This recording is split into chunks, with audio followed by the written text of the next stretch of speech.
Welcome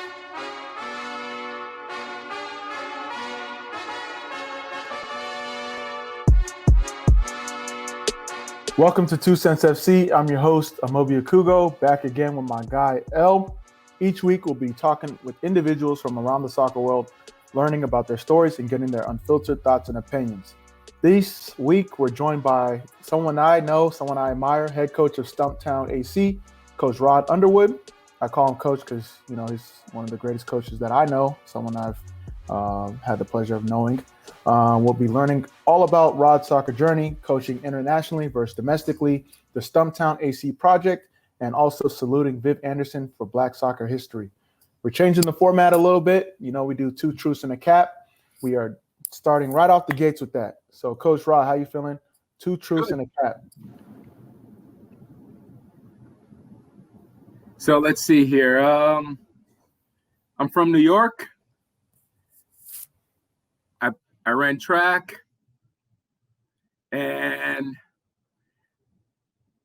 I have a daughter that's 30 years old. Interesting. From New York? No, wait, how? I'm going to go with the lie is you have a daughter that's 30 years old. I think you have like a son. Yeah, my daughter's 28, so yeah. Oh, he did. Nope, you got that one right, Amobi. That was quick. You gotta be quick on your feet, El. Yeah, I know. All right, cool. I'm gonna go ahead and get right into it. Yeah, so let's get right into it. First question we ask every guest, outside of the 2 truths and a cap, is when did you fall in love with soccer? Well, it's interesting. I started playing when I was about 6, and the very first time I kicked the ball, that was it. I mean, that was like, I knew that was a thing for me. I mean, that was like 19, man. That was like 1970, early 70s, like 73, 74. And there was no soccer, right? I mean, I'd never even seen a soccer ball, and just sort of just jumped into the game. And from there, it was just loving it, and throughout my career, playing, and then going on and playing in high school, playing in college, playing club, playing professionally. And then as soon as I got done playing, I jumped right into coaching. I mean, actually, while I was still playing, I was doing all my coaching license and all that stuff. By the time I was 27, 26, I already had my A license by that point. So, yeah, I mean, I knew I was going to coach right away. No, that's a great point. I want to ask that too, because what was the process like of getting your A license? Because I know we're going to get into it later down in the interview. But as a coach, describe that process then versus, a lot of people talk about it's impossible to get your A license now. You have to go through hoops and circles just to get, some coaching credentials. So for you being early in the sport, as an African-American, getting your A license at such a young age in a different time, what was that like? Well, I think for me at the time when I got mine, it was maybe $1,000, right? All in, everything. I'm hearing that it could be upwards to $10,000 with travel now. So, I mean, that's for travel, not even. Yeah, I mean, it's just, I'm hearing that, and I'm hearing that the pro license could be double that. So, it's just cost prohibitive, man. It's just difficult, right? And then it's okay with the time. I know that guys have to go to different places and coaches have to go to different places and do these things. And I don't mind that going, you got 3 trips to make and you go these different places and you go to a learning environment for, 4 or 5 days a week. That's all cool, but it's just the cost is really, really, really very difficult. That's just that's the bottom line, right? The cost is cost prohibitive, especially for players. Let's say that you weren't a professional player. Let's say that you were just, coming out of college and you want to coach and you're trying to get, even a C or a B license. You still got to travel and you still got to go to these places. And a lot of times, you don't have any money. And then so you get pushed down the pecking order till you get a job, all these things. You get a club that says, hey, you commit to us for 2 years and we'll pay for your license. So it's not necessarily you controlling your own journey. You're sort of at the beck of and call of other people, and that's not cool either. Yeah, that's a great point. And you mentioned growing up, like you first fell in love with the sport right when you touched it. But I'd imagine, in the '70s, that's when the NASL was very popular. But did you come from like a soccer background? Like, describe your origin story. Yeah, I mean, nobody played soccer in my family. I mean, literally, how it happened for me, my neighbor, his dad was a American football coach. Oh. And at that time, you had to weigh a certain amount, and I was too little, so I couldn't play on the team, right? The next day I walk into school, there's a sign up to play soccer. I'm like, okay, I'll sign up. I signed up. I never knew it. I didn't know what the game was. And, to top it off on that, nobody knew how to coach. So my mom was a coach and her friend was the coach. That was my first experience, and then through that time, right, we moved, and then I played in Atlanta, and, we played at a YMCA, and these two coaches, man, they would come and pick me up for training, take me to training, whatever there was. And then what really started to change is I had an Argentinian coach. And he was just like unbelievable. I mean, he was just like good coach, but super committed, right? And even at that time, so he would, if you couldn't afford anything, he owned landscape, right? So you could come and work for him, and then you pay off your fees and all that. And he just made it so easy for you to keep playing. And then I ran into my high school coach, who could be the most influential coach I ever had outside of my mom stepping up and doing it, This guy was like, it's just unbelievable. I mean, it's like he cared about you as a person. He taught you the game, all the technical things that I learned about the game in terms of how to pass, how to dribble, that came from him. So building that foundation, and then my college coach, I went to Furman. So I went to Furman. And you were the first black player at Furman, correct? You were the first black player at Furman, correct? Yep. So that was a great experience on two levels, right? So I grew up in a middle-class family. My dad was a manager for Sears, and and my mom was worked in education. So it wasn't like we were hurting for money, but at the same time, two parents working and all those things, it made it really difficult to get places. So get the chance to go to Furman and really then experiencing that whole different culture that's like, at that time, Furman was a school where it was expensive, right? Not compared to what school is today, but the people that went to the school came from money. That's the bottom line. They came from money.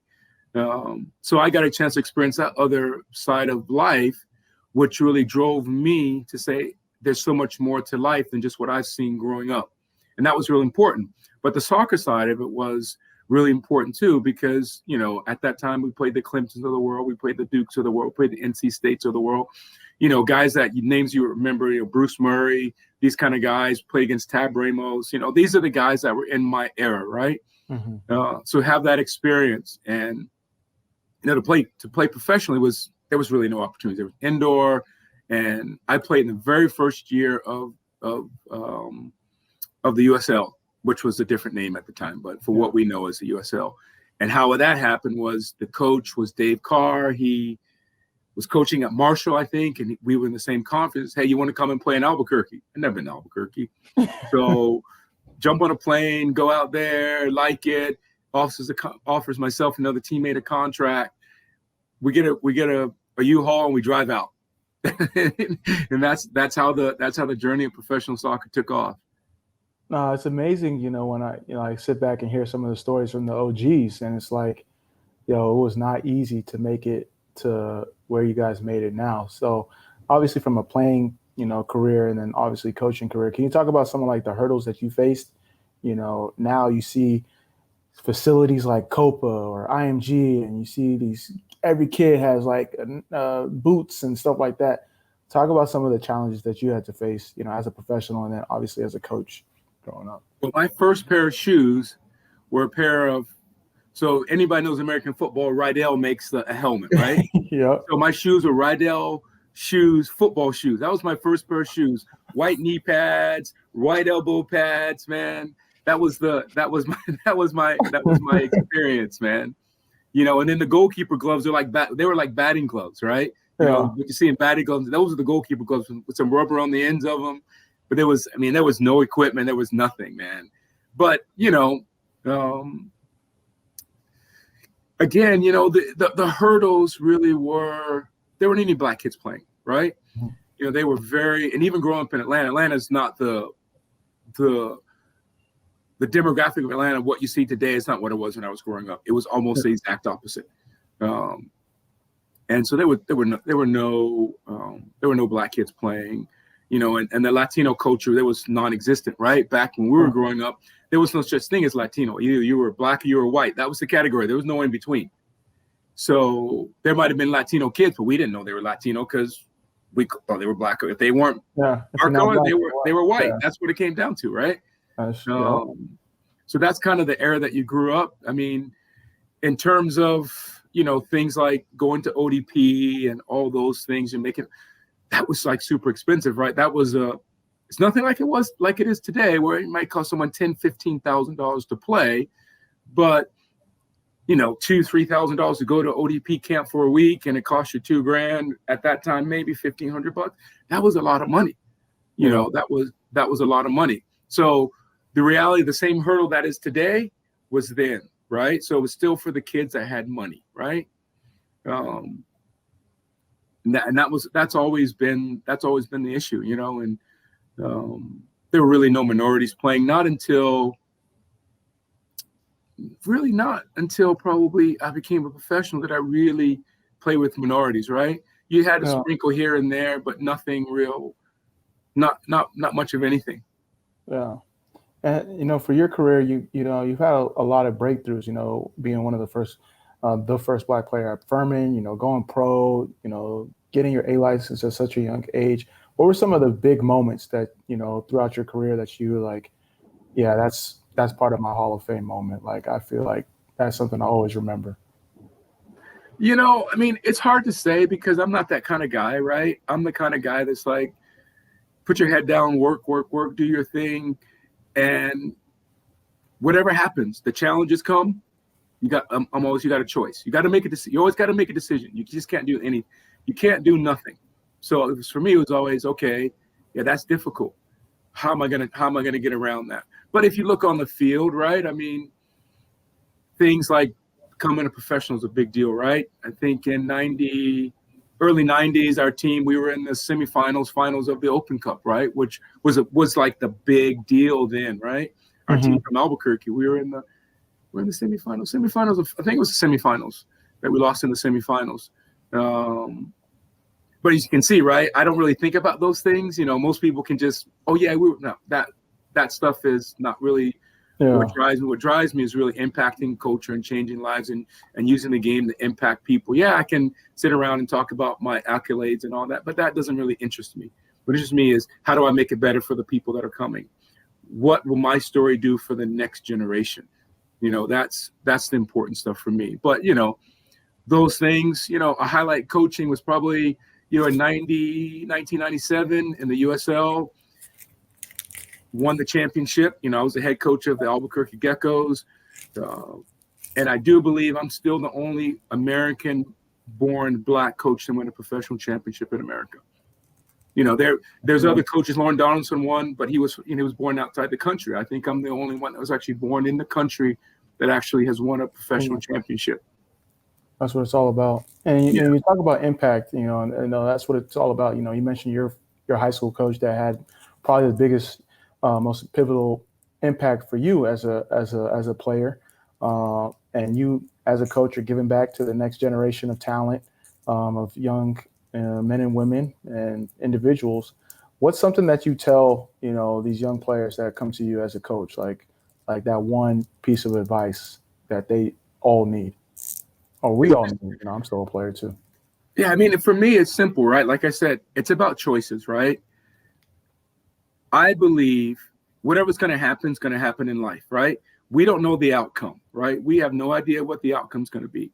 But all we do is in the moment, how do you react to the moment? How do you react to the highs? How do you react to the lows? You have a choice. You can let the highs take you to a place where you can never go higher, or you have a choice to make where you can take the lows where you can only go lower. And I just say you just have to make a choice, and it's always, how do you keep moving forward? Don't let anyone stop you from dreaming. Don't let anyone crush your dream. I tell players all the time, you might not make this team. I'm not here to crush your dream. I'm just saying you don't fit right now. And there's going to be other people that come along and say you're not good enough. You have a choice. Are you going to let them crush your dream, or are you going to go after your dream until you can't go after it anymore? No, I love that piece of advice because, I feel like a lot of kids, one coach may not like their style, but there's so many different styles of play, so many different nuances to the game. You could be a great winger, but the way you fit with the forward and the center midfielder and the outside back is not conducive to the system that the coach wants. That doesn't mean you're not a good player or a great player. It just means that, it's not working out in that moment. And like you said, it's a choice. You can react a certain way and take it as, a detour or a distraction. And I think it's really important, for the people that are listening, that you said that. It comes to coaching, you coach all over. Domestic or international? What do you like more? It's just different, right? I mean, internationally, right?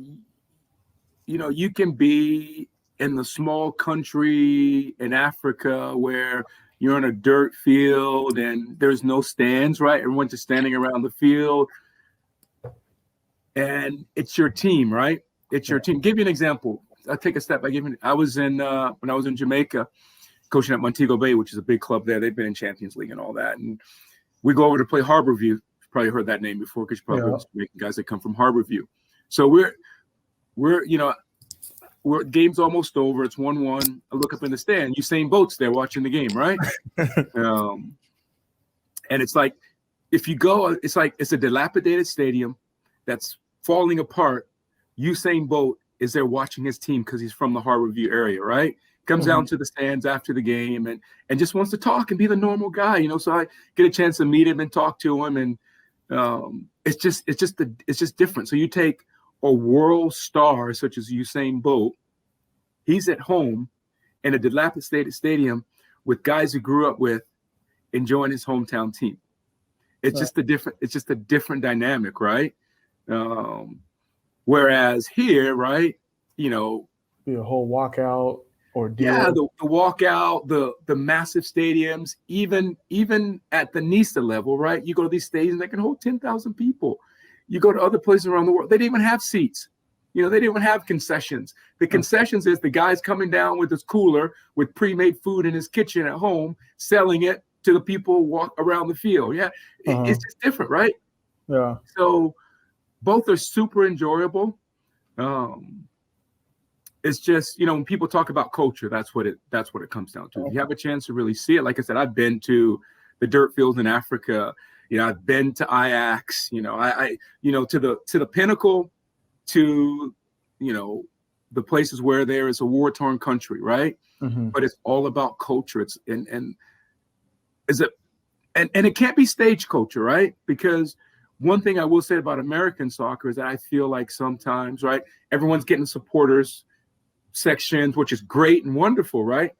Are they organic and because people truly really love it, or it's because it's part of the showpiece? Yeah, it's part of the showpiece. I don't know, but in most countries, it's not part of the showpiece.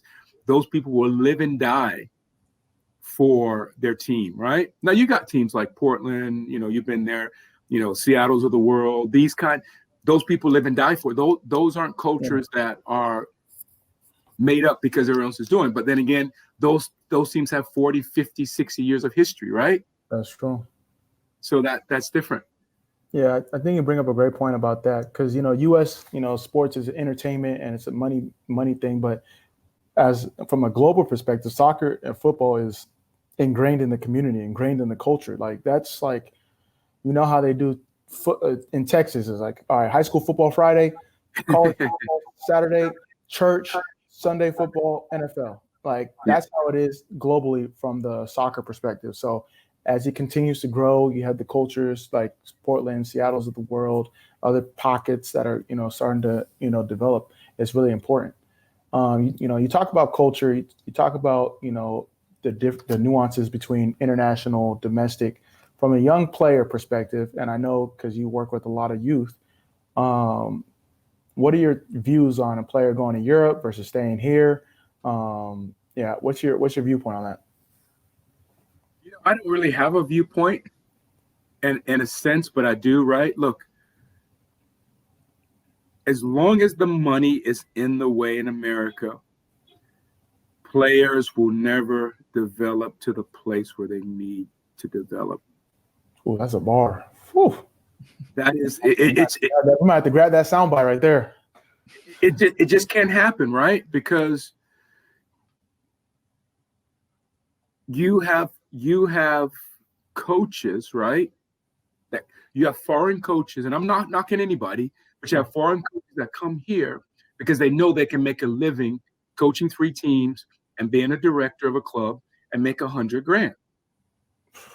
They can't even get a job at home. Speak on it. So I'm not knocking anybody, but I'm just saying the facts are the facts, right?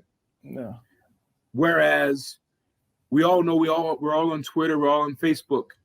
When you have these retired stars now from different countries talking about they're back involved in the game, coaching, not because of the money, because of the game. Yeah. So, and there's no prohibitor of saying because Johnny or Susie can pay $5,000, they're on the team. Yeah. Every single person that hears this involved in the game know they have players in their clubs because they can pay the money and their parents are on the board or their parents are volunteers, not because they can play football, but because they have the money to be involved. And my biggest pet peeve about club soccer is you can tell the players that have the money to buy to be good, and you can tell the players that are intrinsically good because they come from a culture of a family that football is important to them. And it's two different things. Yeah. No, I mean, I couldn't have said it better myself. I think one of my biggest things is because you had some time in SAC, and when I was come back in the offseason watching my younger brother play, and I'm just like, some of these coaches have 4 teams. I'm coming to the game. I was like, where's the coach? Oh, he has to coach his other team at this team. Like, so you're just collecting like it's like a sales job. It's not even, being able to like develop the kids. And then you got coaches that come from wherever, no disrespect, pop a little accent, parents don't cross-check. Like they say, yeah, I used to play pro and, your son is a great player. Your daughter is good. When I play pro, like they have all the qualities. And it's like, all right, take all my money. You're going to train them. You didn't even do your research. Some of these coaches are lying to you. You really need to do your research. That's just my pet peeve. I can probably go on because it really gets me mad.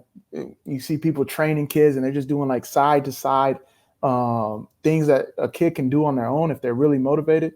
And it's just, you really got to find out the people that are in it to help and develop and move the culture and soccer forward. And the ones that, and like, no disrespect, people got to make their money, but the ones that are just like, all right, I know America's not at a place where they really care about soccer, and this is how I'm going to feed, put food on the table. So it's just a really interesting dynamic. So I'm really glad that you touched on it and gave like a actual coach's perspective.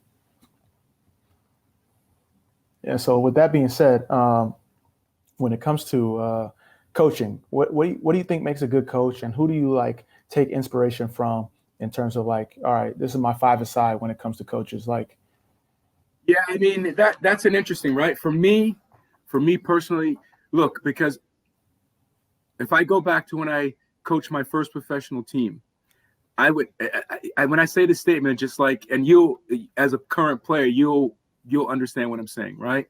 It was so arrogant and so prideful, right? Because I was coming from a player's perspective.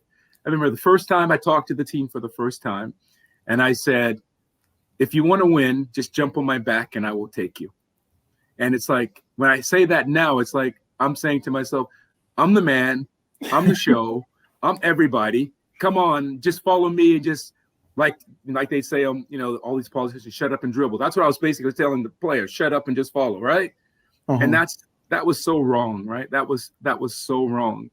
And I really believe that the number one quality for a coach is not the technical understanding, not the tactical understanding, relational leadership. Can you connect with your players, understand the human perspective first, and connect with them and make sure they know that you care, and then you can teach them. If you try to teach them all the tactical things, the technical things, the psychological things without relationship, you will only go so far. With leadership, relational leadership, there's an unlimited amount of potential that you can reach. And I really believe that. So, guys, I say Arsene Wenger is like, one of the best guys ever. Pep is my guy, right? Pep is my guy. I love Ancelotti. I'm talking the current guys, right? I love Bielsa. Bielsa is just different class for me. I like, I love Klopp's personality. I truly love his personality. I'm just not a big fan of his football. So just run his players to the ground too much, you think? Yeah. I mean, look, I believe football is art. I believe football is an empty canvas, and I believe you get the stroke out and you put players in the best place that they can draw the best picture of who they are and make sure it all fits in together as a team. So I can't say that he doesn't have art, but I just say if I'm in an art gallery and his painting's here and Pep's painting's here, I'm going to look over here. I'm not going to look over here. That's just, that's just for me. I like that. I like that a lot. And I know it's a bit, I don't want to say it's off topic, but, a lot of people like the Ted Lasso show.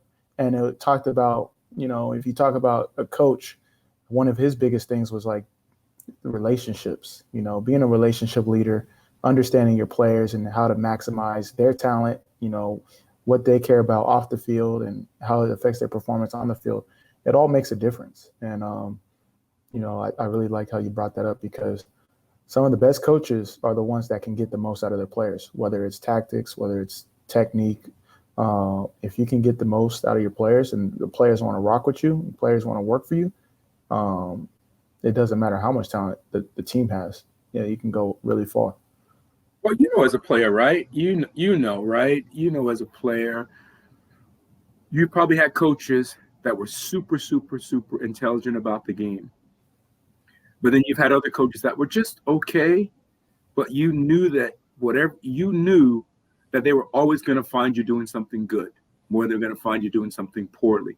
Yeah. And that's the coach. Even with less knowledge, that was a coach that you probably grew the most and you wanted to play for the most. Yeah, exactly. So talk about what's it going to take to get to see more coaches like Coach Rod Underwood in the game, more Black coaches that have positions as a head coach, assistant coach, in these leadership roles moving forward. Well, I think, I know a lot of people say, we got to, Blacks have to get into ownership, from ownership to directorship, from directorship to coaching. And that is truly a realistic point. But everything starts I was talking to a guy the other day, and he coaches like U8s and U10. I said, your job is way more important than my job in terms of the game, because you're the first touch point for players coming into the game, right? And so that first touch point, we need to get that base where minorities, and let me rephrase, because we have to be really careful here too, especially in our really racially charged country that we're living in right now. When I talk about the game, yes, I think it's important for Blacks, but what about that kid that's not Black, that lives in the cornfields in Nebraska, who wants a chance to play, that doesn't have a chance? Those players are just as important too. But what I also say is that we need to make sure that within our community that we are bringing in those young Black kids, right? Because it's real easy for the young Black kid to look up and see LeBron on TV, right? Mm-hmm. So that's going to be the guy they gravitate to, right? Or they're going to see a Steph, those kind of guys, right? They're going to gravitate to those guys. So we have to bring these kids in early, have them fall in love with the game, because most kids don't fall in love with the game. They fall out of love with the game by the time they're 13 or 14. Of every race, of every color, of everything. The dropout rate is going up. Even the funny thing is the game is growing, but the youth dropout rate is going up, yep. which is quite interesting, right? I think it's got to be the grassroots. So my suggestion would be twofold. You got to go to the top. You got to go from the bottom. It's not top down. It's not bottom up. It's got to be bottom up, top down, meet in the middle. Meet in the middle. Okay. Yeah. No, that's a great point. I love what you said about the grassroots because, you know, your earliest memories, so those are the ones that keep you engaged. And, you know, if you don't have a good coach at a younger age, you're going to drop out. You're going to try to go to other sports. You're going to, you know, do the social scene in high school.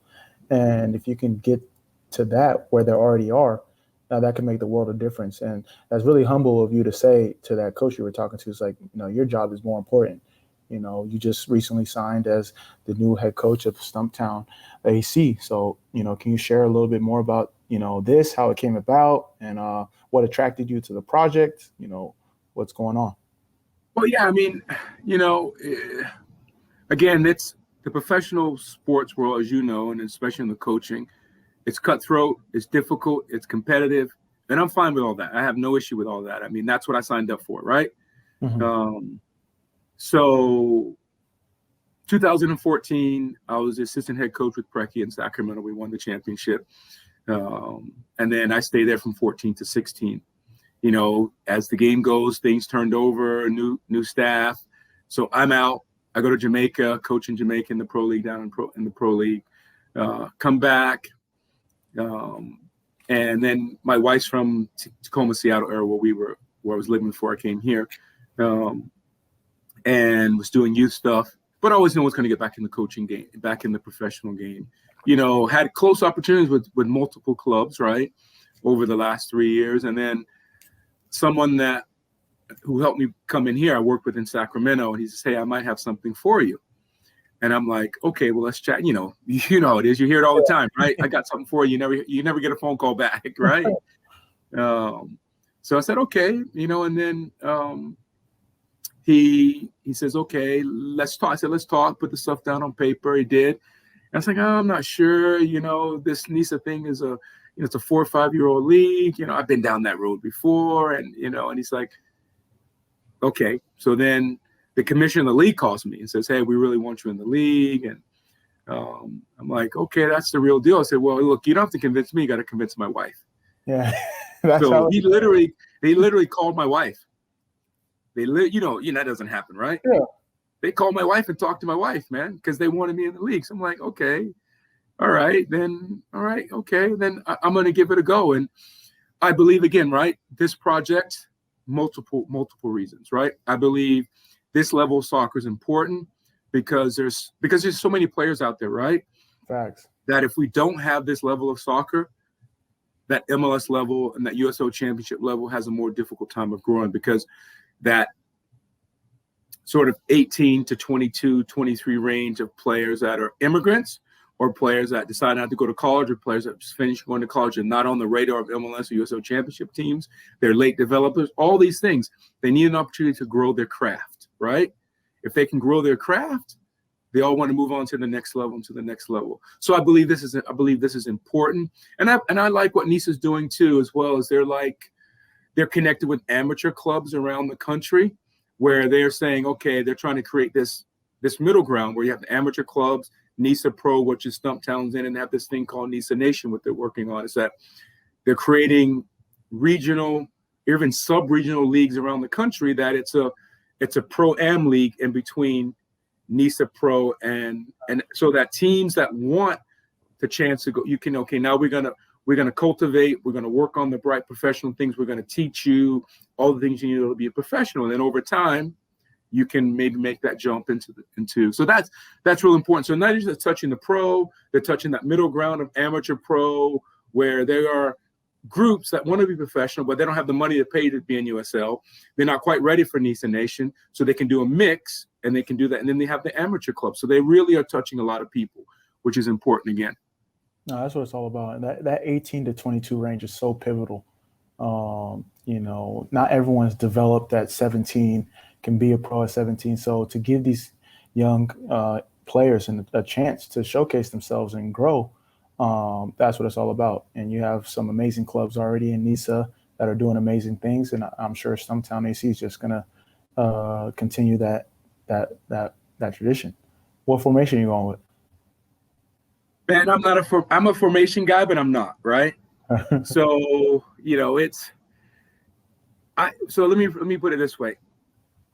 If I'm a Pep fan, a Bielsa fan, it's all about interchanging positions and it's all about movement. So it might look at 4-2-3-1, it might look at 4-2-4-3-3, but it's going to always morph, right? Just depending on where we are on the field with the ball, how we're defending, all those things, right? But there's core values that never change, right? Keep the ball, press the ball, try to get forward as quick as you can. Those kind of things those won't change depending on personnel and all those kind of things. No, I love it. And I definitely want to ask you a little bit, because you have ties to Sacramento. You see the potential that it has. And you were there for the first year when they, their best year, when they won the USL championship title. What do you think about the current situation, if you can speak on it a little bit, for the community? Yeah, I was disappointed, right? I mean, I still have a lot of friends in Sacramento in the organization. And, it's heartbreaking because, I'll tell you the story, right? So I spent off and on 8 years at the Timbers, right? From the USL years all the way through to MLS, right? So, in the USL years, 3, 4, we were one of the best attended teams in the league. When we played Vancouver, Seattle, and Portland, Seattle and Vancouver, we'd get 10, 12,000 people, back in the day. But as we went forward, right, MLS really took off. And when I went to Sacramento, I remember the first game, they're like, oh, we're going to get 10,000 fans. I'm like, man, you're going to get 10,000 fans in Sacramento? Okay, whatever, right? And then about 2 or 3 days, we sold 15,000 tickets. I'm like, what? You sold 15,000 tickets? We're looking at 20,000. I'm like, yeah, because the game was at Sac City, right? That first game was at Sac City. Yeah. So I'm driving my car, man, over to the field. I'm trying to get there, 2.5 hours. I can't even, at 2 hours before the game, I can barely even get in the parking lot. The place is absolutely packed. We walk out for warm-ups, the stadium's almost full. Yeah. Stadium's almost full. I'm like, I guess you guys are right. So I'm thinking, this is gonna be something. And it just grew and it just grew and it just grew. But for me, I just feel like maybe they lost their way a little bit. I don't mean in a negative way, because the money gets so big, right? $500 million to get into it. So you got to have money. So I totally get that, right? It's costing almost $500 million with stadium, franchise fee, whatever else you have to pay, right? So that's a big number. I do believe they can turn it around. I do believe they can get it together. I do believe there's a lot of interest there. I'm just sad that it's in the space that it's in right now, because there's a few places in the country, Portland, Sacramento, those kind of places for me are like, I love those places, right? I love those places. Not just I love the football there, but I love the town. I love the people. I love the community. And to see Sac struggling where they're struggling right now to get into MLS is disheartening for me. But hopefully they'll pull it together. I'm really rooting for them because I really want to see it happen. Yeah, you're exactly right. And, Coach Rod's being nice. He has ties to the city, but I'll say it right because I'm from Sac. Y'all fumble the bag. Y'all need to figure it out. It's really disheartening to see because, and I know you could talk to it, Sacramento's not just Sacramento. You have Elk Grove, you have Roseville, you have Folsom, you have El Dorado, you have Davis, you have Natomas, you have Stockton. It's just such a big community in that family atmosphere around Sacramento, and the talent is talent. Yeah. I'm putting talent top 10 in the nation if you consider it as a whole, and it's just been untapped. And Republic did a okay job of tapping into it. I think they can definitely do better. And then for this not to happen, but they're still a USL championship club and they're still going to get their support. So hopefully we'll see how they move forward. Yeah. I mean, that first year of Academy, when I was Academy director, man, we had I want to say internationally and domestically, we had 15 players calling youth national teams around the world, man. 15 year one. Yeah. That's the talent level there, man. Yeah. I could start naming out people that came from SAC and really had great careers. And it's going to continue to grow if they really navigate and leverage how to do it. So, and you're a big testament to the development of some of those talent players that came up the pipeline. But yeah, that's it on my end. What you got, El? I know you got some questions. Yeah, so being a club based in with Stumptown being a club based in Charlotte, and Charlotte kind of having a team on every level of the pyramid, basically. How do you guys plan to stand out, especially like being a newer team coming back into the fold? Well, being from going to school in this area and spending a lot, learning my soccer in Atlanta, it was. It's interesting because I didn't realize, right? I have been to Charlotte since we played the Charlotte Eagles in like 2014, so that's the last time I was in Charlotte. And the city has grown exponentially.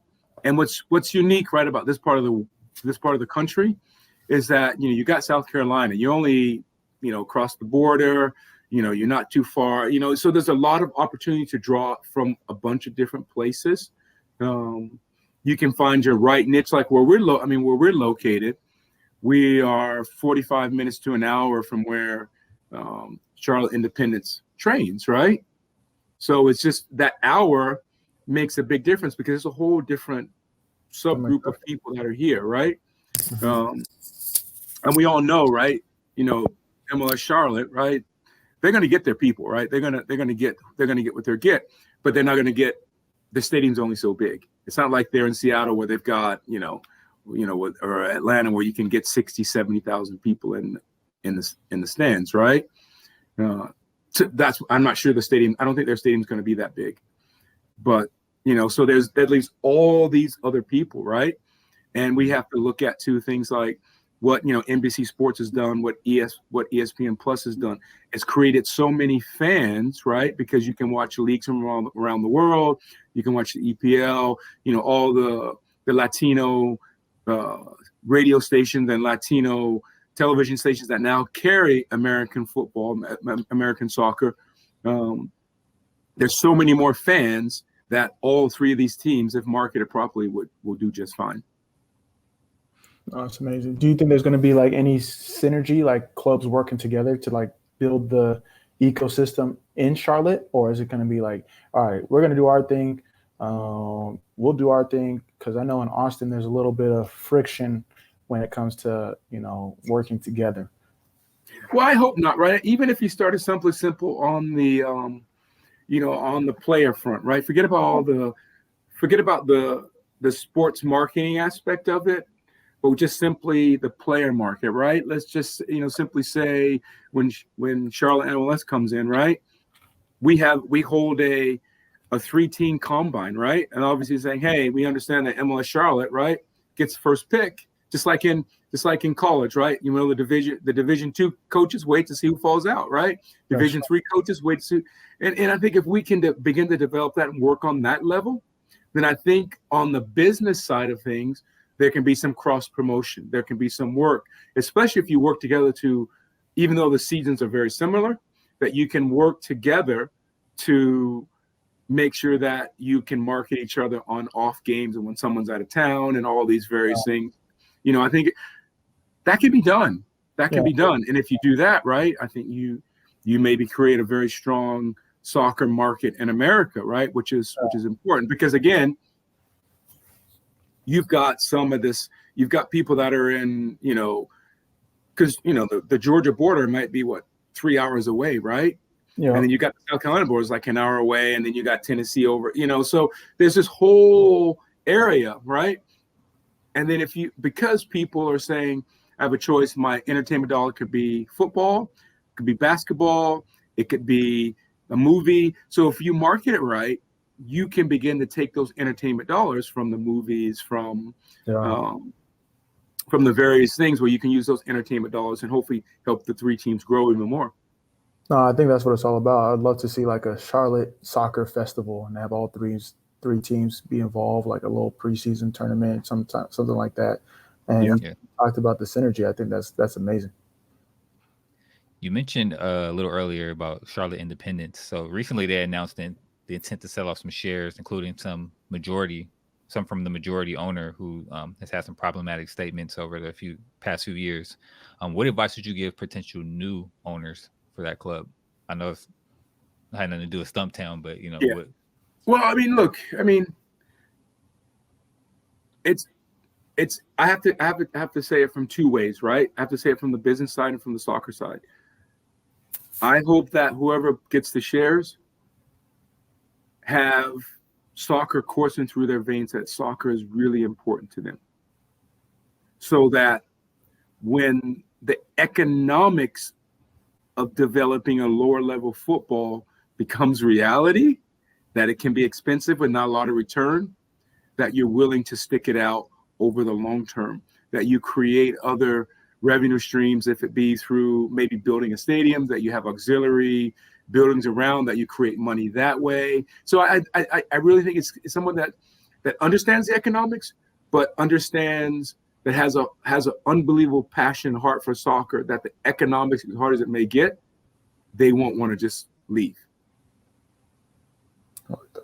Yeah, I think that's really good advice.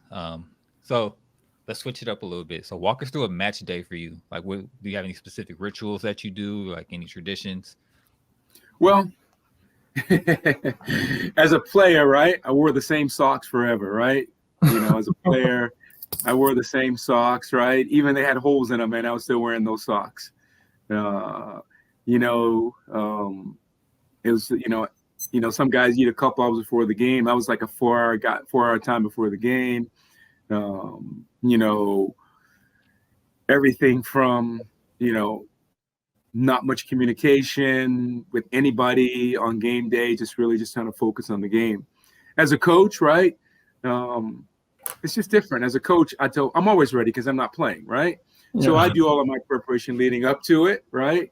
And I'm really low key on game days with the players. I just try to stay out of the players' way because I don't, you don't know what emotions they've had coming into it, right? So you don't want to add to their emotion. You want them to be as ready as they can to play. So I really try to stay out of the way on game day. Okay. As a coach, what are you like a stickler about? Like, I know certain coaches, like, they don't like certain things. Like, for example, leaving like water bottles out, or, players wearing like bright colored boots. What's like one thing that you just get irked from a player's perspective? Just show up every day and work, man. Mm-hmm. I tell players, look, you can have your worst game ever. You can score an own goal and we lose the game. But if I can feel you that you have given everything you got, we're good. But if you haven't given everything you got, no, we can't be friends. That's what it comes down to. Okay, yeah. It's because we got a coach on the line now. I can ask some questions. So how do you feel about like there's certain players where like they're just not practice players, but game time they show up. You can count on them. So how do you feel about that? Because like it's an interesting dynamic where they're almost like holding back. And this is not like the veteran guys, because veteran guys, they know they've been around the block, but it's like that one guy is like, in the game I can count on you, but practice I want to just Yeah. I mean, again, for me, right, you got to show up. You got to show up and you got to be committed, right? And because here's the thing, in a training session, an hour and a half, right? Some guys run. They're like an energized bunny. They never stop. At water, they didn't even, that water break, boom, when they're back on the field, passing the ball around, right? They have so much energy, right? But what I try to do is I try to look at each person individually, right? So it goes back to what I said about leadership. I understand the person, right? If I understand the person, in my eyes and other people's eyes, I might not think they might not be working hard. But in my eyes, because I know that player, I know who they are, they might be giving what they can give in training. Yeah. So learning the players, then you can learn and you can individualize how you treat everybody.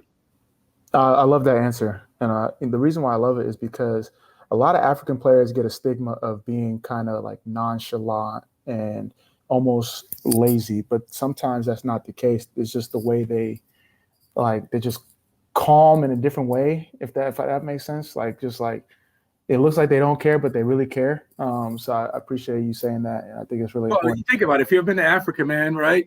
Or you've been in a developing country, right? The horn's going, there's no traffic lights, everybody's going crazy, right? Yeah. Now they're gonna go on a grass field. They come from a dirt field they come on a grass field, pristine, with $200 shoes when they didn't have any shoes. Yeah. Of course they're gonna be calm, man. Yeah. Why wouldn't you be called? Yeah, exactly. So no, that's a great point that you said. Sorry, I just had to ask. We got a coach on the lines. Yeah, no, it's all good. So, kind of stepping back to the match day thing again. Do you have a pre-match playlist that you use, or anything you listen to before the game to kind of get you in the mindset? Believe it or not, man, I'm like this hard rock crazy guy. That's what I like, man. It's like, but really, I mean, I don't really, to be fair, all the music I listen to is just Christian music, right? But it's, that's my thing, right? Because my faith is everything. It's absolutely everything. Without that, I'm nothing. Without my walk with God, there's no me, right? So for me, it's about just getting in the spirit, understanding God, and being close to him. So when I go to the game, I know that he's in control. He wants me to be excellent. So do everything I can to be excellent in that game. That's what it's all about. All about. Amen. Amen. Yeah. For sure. All right. So let's turn the corner a little bit. Let's get into one of our favorite games here on the show. No card, yellow card, red card. So this is a rapid fire game where I'll read off some topics from the news. It could be soccer news, it could be pop culture news, what have you. And you'll give your opinion on that topic using the soccer card system. So no card is I'm cool with it, I agree with it, allow it, no foul. Yellow card is it can go either way. And red card is I disagree or I'm not cool with it, and just kind of give a little explanation of why you gave that card. So got it? Got the rules? Yeah. Cool. So first up, no card, yellow card, red card.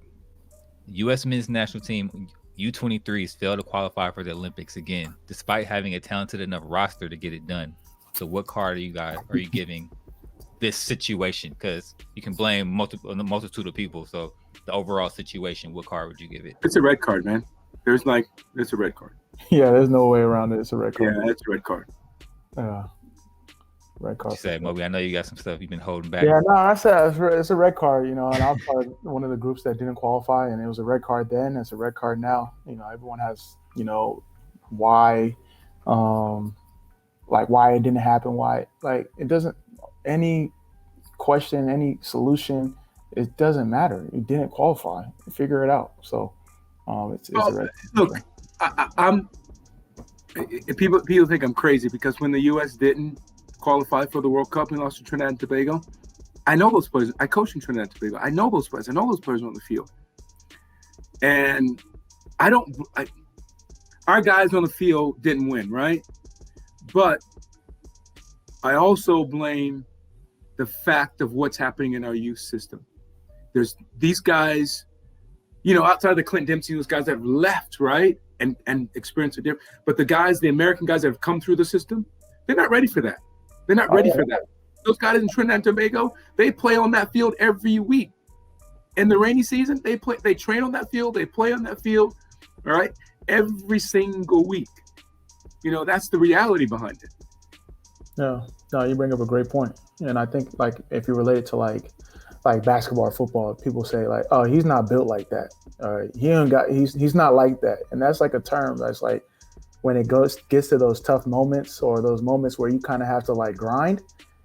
We're not, as a youth player, we're spoiled. It's like we get food between games, we get driven to practice. So you're not, when it comes a couple fouls, couple tough tackles, people shy away or people show up. And for now, over the past couple of years, from a player standpoint, and there's other factors. There's plenty of other factors. Yeah. So. Okay. So we're going to stay on that topic. So in light of U23's performance, Taylor Twellman went on another rant calling the team's performance laughable and pathetic and prompting Josie Altidore to respond on Twitter.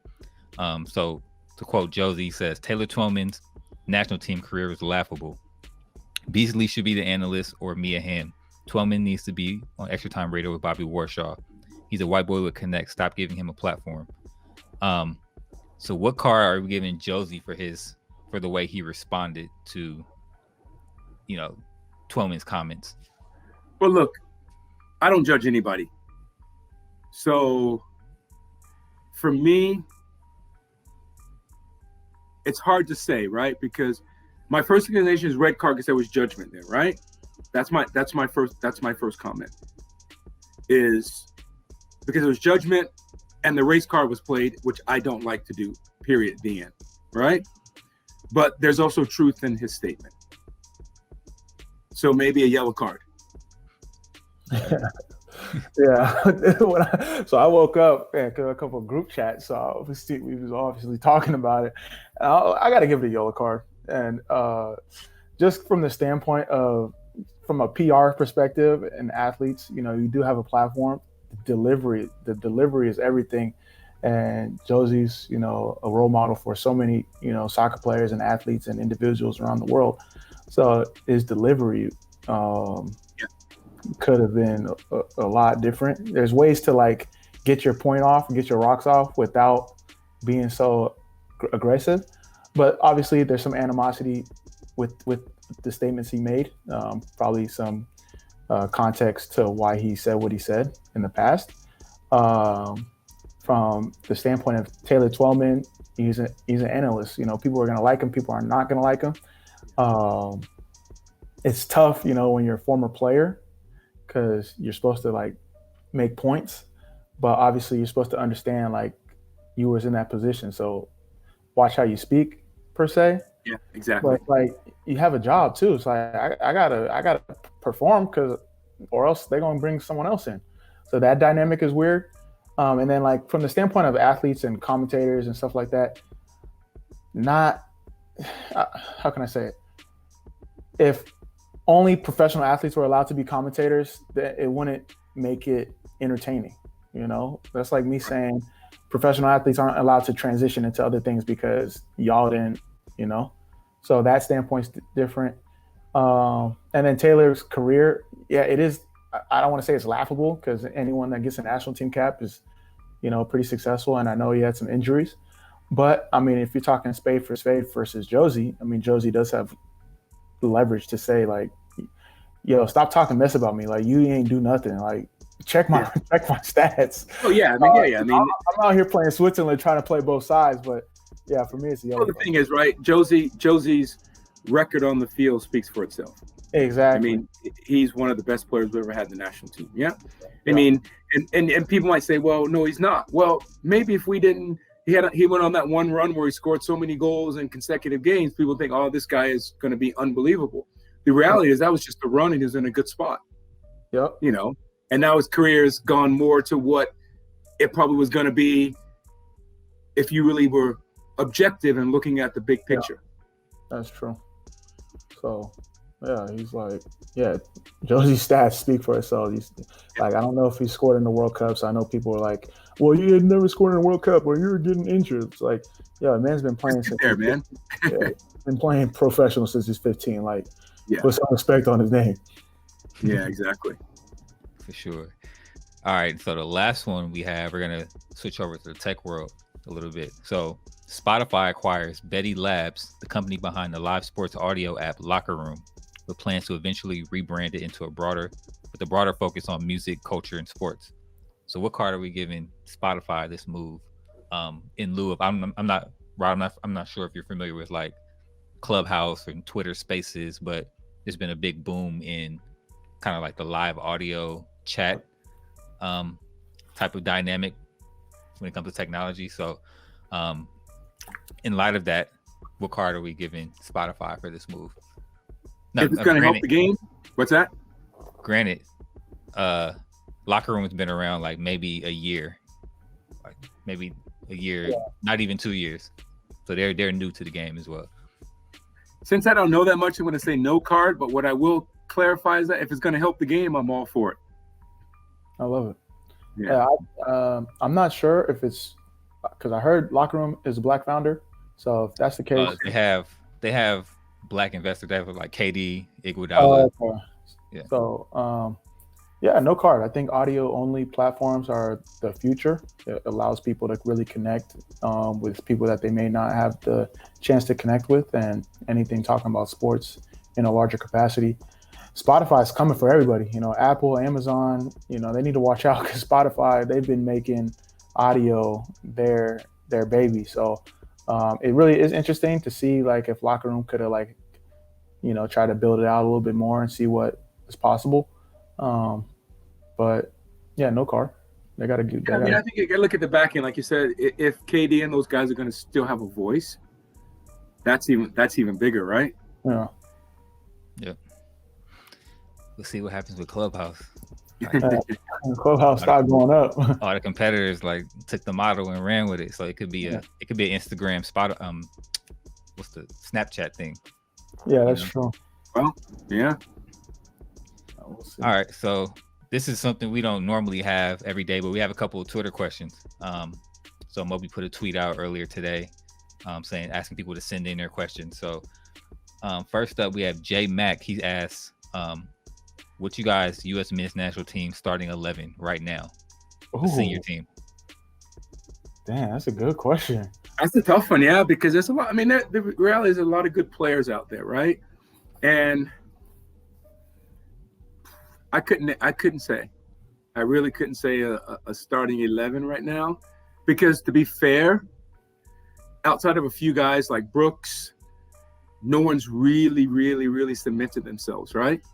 I mean, I would say even Pulisic, right? Yeah, he's in and out, right? He's in and out. What I mean by in and out, right? Everyone raves about his game against Northern Ireland. Who's Northern Ireland, man?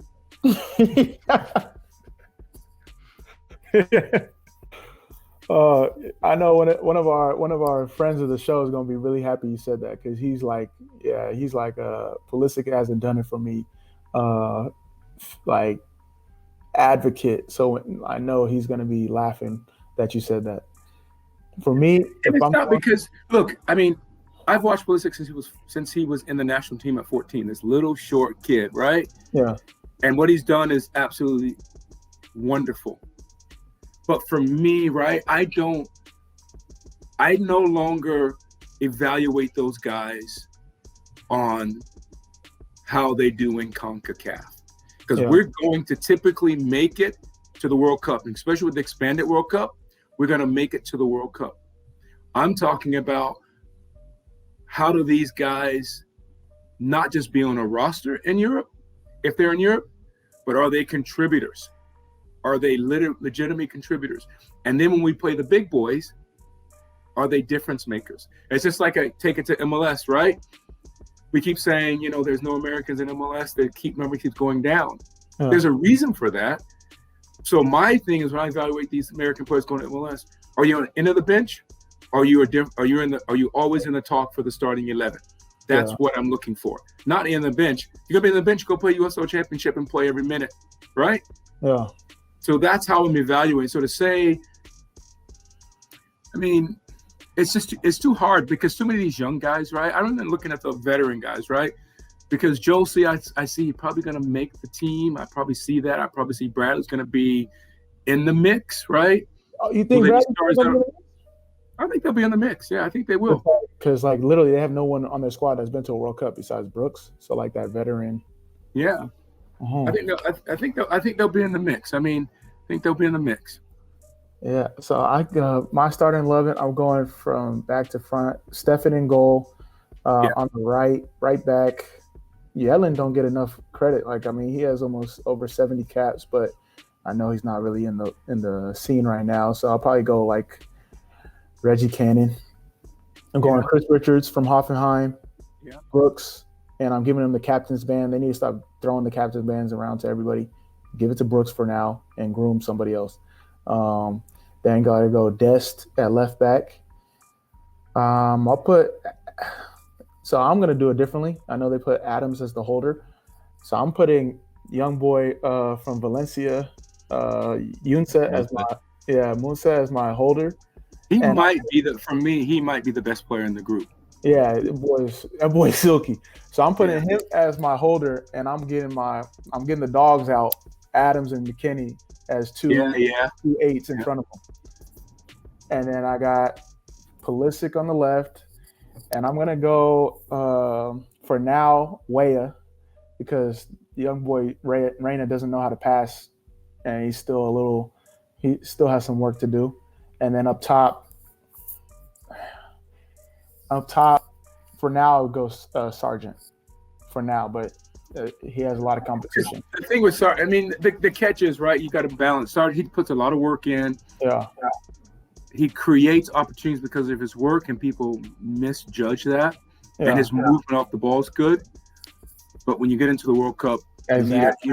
you need a guy with a high strike rate to give yourself a chance. Exactly. So it's like, but who are the other options that like you can really like throw in a game? Yeah, I know, right? That's because there's really no out and out strikers. Everybody's like a mix of a 9, a 10, a 7, 11. They're all just a mix, right? Exactly. So, and then I'd have that's my starting 11 right now. Think DK gets in the mix? Eventually, later in the process. Because physically he's such a handful, right? Yeah. Physically he's such a handful, and you need that in the World Cup. Yeah. Yeah, I eventually that's gonna be his spot. But for now, like if I needed to play tomorrow versus like France or something, that's my lineup. But DK's got to stay in Europe though. He can't come back. Oh no! I don't know. If he comes back, his level's not going to keep going up. Yeah, he should. He needs to be on the phone with his agent like now. Like, yo, I'm not coming back to Orlando. So tell him they got to. Like, you got to do what Kyle Larin did, and I know some Orlando fans are gonna be like, "Oh no, like this is your chance. You got to strike while the iron's hot." So and again, I'm not knocking Orlando. I'm not knocking him. I'm just saying he's in a spot where he's loved, where the coach loves him, where he's getting minutes, and where he's growing and experiencing things he's never experienced before. That's real important. Facts. And Orlando should do the right thing. Like you drafted the kid from college, and then you're gonna sell him within 2 years for that much. Yeah, it has to happen. It's actually it has to happen. Okay. So speaking of that friend of the show that Amobi mentioned earlier, Carson Merck, he has a question. Carson can always count on Carson. Yeah. Who's the most underrated player you've had as a teammate in your career? Oh, that's so tough. It's a shout out to all the teammates I've had over the years. I would probably say Vincent Nogueira. He was my center mid partner in Philly. Yeah, just a little French boy. Like, he just doesn't lose the ball. And he, like, his frame, you just like look at him, it's like, we're not gonna have to worry about him. Then he gets on the field, you can't take the ball from him. He's turning, switching, he's playing through balls. So he's underrated. There's another guy, Ray Gaddis, underrated. Just from a defensive standpoint. Let me say most recently. I'll give like someone from like Austin. Got a young boy out here that's pretty good. I think he's gonna go places if everything fits. Colin Fernandez. It's crazy because I remember when he was coming into the league, and then it just never panned out from a MLS standpoint. And I know he's bounced around a couple USL squads, but smart, really smart, intelligent player. Can play with his left, knows how to play multiple positions, and he's only 24. So I'm like, those are the type of guys. If you give them a chance, like around better players, they can handle their own. Whether it's MLS, USL, I like his game a lot. What about you, Coach? That's an interesting one. I mean, yeah, this is a lot of years ago, man. This is exactly. a lot of years ago. I feel bad. I feel like I left players out. Or you can do players that you've coached that you felt were underrated. Okay. Oh yeah, that's way better. I like that. Yeah. There's a guy coaching Jamaica, Dino Williams. He was tearing it up in the league. He was a leading goal scorer in the league. You probably know the name Owain Gordon. He played with Owain at Montego Bay. He's about to come to our squad, actually. What's that? He's about to come to our squad. Oh, Owain is? Yeah. Owain's coming. Yeah, because I actually did the transfer for him to first come into into OKC and then into the USL. Oh, that's so crazy. Yeah. So, but Dino was just like different level. I mean, he was that guy, right? He could be a box striker or combined with players, right? And he was just like really different, and he was always on the fringes. He got some caps with the national team, but you know, Jamaica always brought in the guys that were foreign guys that were playing overseas, which is cool. I have no problem with that, because there's some good ones, you know, in Jamaica that are playing out of the country. But yeah, he's probably the one for me. Like that. Nice. Okay, so that's it for our Twitter questions for this week. Let me jump into Black soccer history. So this week we have Viv Anderson. Anderson was the first Black player to win a senior England cap in 1978 against Czechoslovakia. The speedy and tenacious right back went on to claim 30 caps and was part of the squad's. It was part of the squad's 2 World Cups, Spain in '82 and Mexico in '86. Although he didn't make a single appearance at either. Anderson played under Brian Clough at Nottingham Forest, who he's often praised for helping him deal with the racist abuse that he had to go through in that time, and was Sir Alex Ferguson's first signing, along with Brian McClare at Manchester United in '87. So we want to give Viv Anderson his flowers, salute him for breaking barriers in the English game. Salute to you. Yeah, mad respect. That's what it's all definitely. I mean, it's still tough to break in England as in important off-field positions. It's really still difficult. It's not easy. That's true. So, Coach Rod, that's it for the show. We really want to thank you so much for taking the time. You're building a new club, so I know your time is of the essence. But if people want to connect with you, talk shop about Pep versus Klopp, or international versus domestic, or best formations, where can they tap in with you? I'm on Twitter, Cut Inside, right? That's the best place to find me. Cut Inside. Yeah. So you play inverted weekends then? Yes. Okay. Yeah. Now that'll make it all make sense now. Okay. Yeah. But yeah, that's it for the show. Subscribe, rate, and review. It helps us get discovered. Follow us on the socials at 2Cents FC. And check out our merch at 2centsports.shop. It helps support the show. Speaking of the show, we are supporting some friends of the show. Elle's rocking the Women in Sports tee by a previous guest, Megan Reyes. Make sure you check that out as well. But with that being said, tweet us your comments on the show and any topics you want me or Elle to discuss. As you saw today, we answer your Twitter questions. So Carson, don't give us any jokes, don't be trying to make fun of us. We answer your question. So hopefully you guys enjoyed, and see you guys next week. Oh, and check out 2centsports.com. Brand new site. Oh, we're in a soft launch right now. Mic drop. 2centsports.com. Yep. Make sure y'all check that out. All right. Thanks, guys. I appreciate it. Thank you so much, Coach. Definitely talk soon.